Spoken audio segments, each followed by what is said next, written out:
you can tell, but I'm a 90s kid. I was raised in what is likely the finest decade that the US of A has ever known, and you Gen Zers and your drugs will never convince me otherwise. But if you want to be technical, I was born in the 80s. Just too late for me to remember, any of that shit. Nonetheless, the world remembers the 80s, or at least the caricature of the 80s that pop culture immortalized. I was but a wee lad during the time, so take my account of it with a grain of salt, but I somehow doubt the sum total of 80s life was big hair, white suits, neon, and cocaine.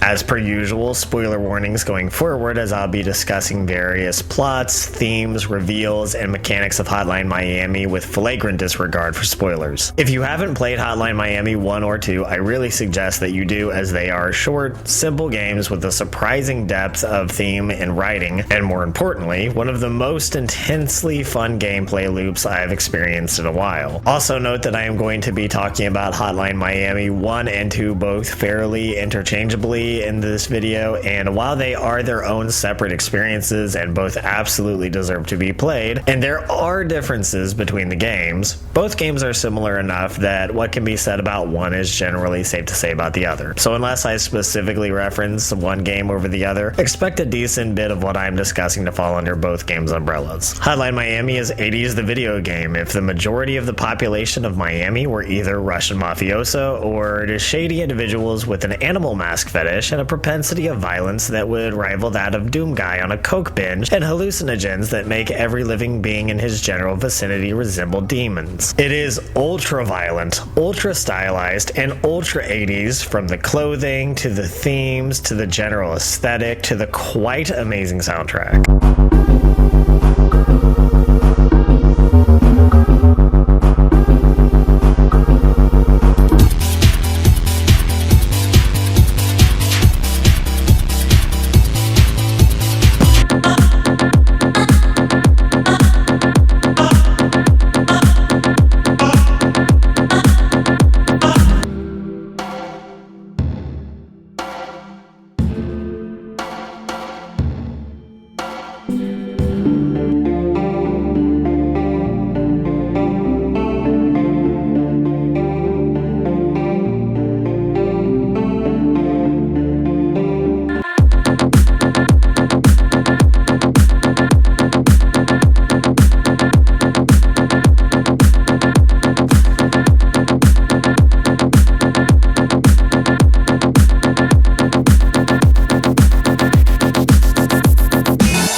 There's a certain thrill to be had in an isometric twin-stick shooter with high-octane, high-consequences gameplay. In Hotline Miami's case, the stakes are raised and a single mistake can cost your life. Literally. A single hit in the game ends your progress and sends you to the last checkpoint, which are generally every floor of the various buildings and compounds you find yourself rampaging through. This may sound unreasonably punishing, especially given how much murder the game begins to throw at you as you progress, but Hotline Miami makes up for this by getting you quickly back into the action with no load times and no filler between respawns, making for a satisfyingly constant feed of action. More on that later. This is a very self-aware game. It knows exactly what it is down to the retro aesthetic graphics, its sometimes corny writing, its deviously decadent violence, and the dripping cool synth soundtrack that really is the perfect backdrop for the glorified and glory action and take no prisoners approach to slaughter. The game is about bad people doing bad deeds. It knows it, and it embraces its own daring commitment to all things over the top. At the same time, the game can be surprisingly subtle. There's a story being told in Hotline Miami, particularly in Hotline Miami 2, that is so smoothly told that many players will have to be forgiven for missing it almost entirely. There is non-linear, non-direct storytelling at work behind the scenes, in newspaper clippings and small coy references that require some replays and revisits to uncover, some serious intensive searching to start piecing together, and even then there are some aspects of the events of the game that require some filling in the blanks from curious fans and theorists. These are always the best stories to me, and the fact that this one is presented so deliberately and with such care, all while bathing in absolute buckets of bloodshed during the telling, really make it a treat. So the game has style, it has challenge, it has non-linear storytelling, and it has a bop of a soundtrack, and yes, I am pandering to my largely Gen Z audience base. Do I have your attention? Are you entertained? But my assumedly precocious young listener. What else? Hotline Miami is purposeful. About a lot of things, really. But specifically, it's purposeful about its gameplay loop and the repetitious nature of it. This is expressed in two ways. The most obvious being the necessity of repetitive play for pattern recognition and gameplay adaptation. Essentially, unless you're cracked out of your mind on a Ritalin Adderall cocktail and doing a deep dive into a mountain of cocaine to get the fast twitch reflexes of Usain Bolt, you're going to die in this game. And die a lot. Especially as the game ramps up, the sheer amount of weaponized bad intentions being thrown your way would be borderline comical if it weren't so nerve-destroying. And since most of us are mere mortals committing heinous violence via gaming in a fairly casual capacity, we're not going to be storming through swaths of mafiosa on our elite no-life skills alone. So, trial and error, repetition, and pattern recognition play a big part in Hotline Miami's gameplay loop. It's through the attempt, death, repeat, death again, re-repeat, and ongoing cycling loop that progress is made in each level. A gradual inches creep and crawl through each blood-spattered, brutality-filled room. As you die in return, you remember one more enemy placement, one more hallway where a hail of gunfire awaits just around the corner, one more smooth transition from a melee kill into a grabbed-up gun and how to turn and aim just in time to open fire on a group of gangsters rushing the room. This kill, die, repeat pattern is aided by the rapid reloading, getting right back into the action without a moment's downtime as you work through each level, dying and killing and learning until it all begins to blend together into one long, continuous cycle of death and destruction, yours, theirs, and both. It all becomes a sort of frantic flow, a jaggedly smooth cycle repeating over and over again, and soon even the levels begin to flow one into the other, seemingly less distinct, less separate, less identifiable through the bloody haze, just hanging in the air and seeping into your lungs, and you can't remember the last time there wasn't blood on your hands, and you don't know if it's your blood or someone else's, and it doesn't matter, not anymore, because there's blood to be shed and deaths to be had, and there's points. My god, the points, I need the points. If I could just snuff their lives out a bit more effectively. Oh, so many points. And even that becomes a cycle. Violence, the sweet high of the berserker I've become, and the emptiness when it's done, and the world has gone numb except for the buzz from my pulse coursing too hard behind my ears.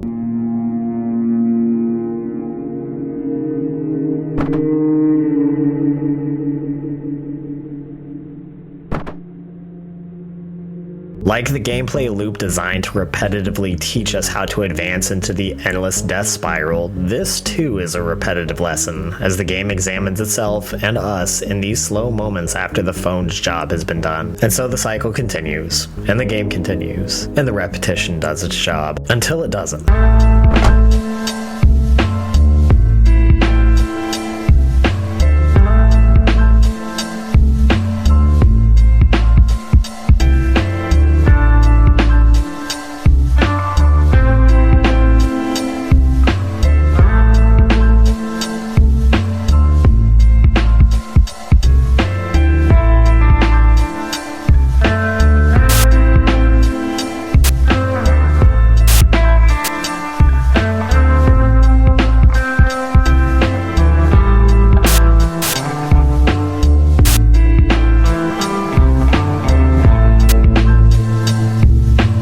This is where, for me, Hotline Miami's genius of design based on repetition and cyclical patterns hits home with shattering clarity. Until exactly this moment, the game has been lulling me into that cycle of violence it establishes so well, a theme central to its overarching message and story. But even more than this, that cycle had me lulled and complacent. That repetition of wake up, answer the phone, kill a horde of humans like the fucking Grim Reaper I was, step over the rended and maimed corpses I had made as I drank in the silence I had forced into the world. Then a pizza, maybe a movie, and the cycle begins anew. But now the game popped the bubble, and I was awake, fully cognizant of the way this life of brutality was changing Hotline Miami, and by extension, me. And with that realization, I kept seeing it. Time and time again, the game sets you on that cycle before taking these little, and sometimes not so little, shifts and changes to jar you off of your tracks. From surreal, macabre moments you can't be sure are even happening, major plot plot twists, and much more subtle, deliberate changes to the way the game plays and an individual character behaves vastly different from everyone else you took control of. Even down to letting you control two characters at once in a way that feels entirely different from every other part of gameplay, forcing you to adapt to entirely new tactics and approaches to encounters. Cycles and repetition is a vital aspect of Hotline Miami. Once I became aware of the way these are utilized both thematically as well as mechanically, teaching the player how to progress through the game while also using the repetitive nature of the game loop to prime the player for the very notable differences and changes to that loop when introduced, the game really felt like a whole new experience. After completing the double-barreled shotgunning of adrenaline to my brain that is Hotline Miami 1 and 2, I'm left with a true appreciation of both games for the many levels of subtleness and nuance injected into a series that on the surface appears to be about as subtle as a sledgehammer to the orbital bone. If this is an even remotely accurate representation of what life in the 80s was like, I'm glad for all intents and purposes I missed it. But really, that's only because of the neon attacky suits. Thanks for checking out my video. Leave a like and a comment about what you thought about this video and Hotline Miami in general. Please consider subscribing if you enjoyed my content enough to want to catch more of my videos in the future. Big thank you to my Patreons for your support. If you truly enjoy my content and would like to continue to support my work,